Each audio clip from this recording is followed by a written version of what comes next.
So here is the charger. This is the instruction manual with stylus because it's also a touch screen. And here is the HP Beauty.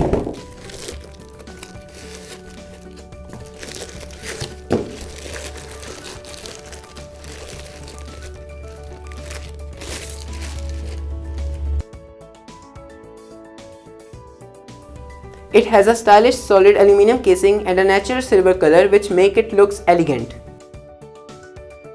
It's an impressively thin and light laptop, weighs only 1.3 kg. Despite its thinness, on the left side it has a power plug, a USB port, a power button, microphone jack and a card reader.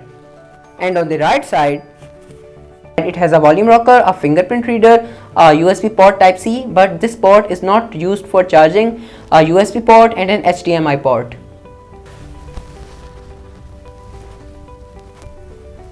The bezels on each side of screen are impressively thin, which make it looks more appealing. Here is the narrow speaker grill designed by Bang & Olufsen, which directs the audio straight at your face. The keyboard is really nice. There is enough space between the keys. The keys from F1 to F11 are really small, but I don't have problem because I have tiny fingers. The key travel is not deeper, but I'm sure you will get used to it after some time. When you rotate it at 360 degree, the Windows automatically detects the tablet mode and changes the screen orientation and layout according to it, and keyboard turns itself off. Now we will check stylus.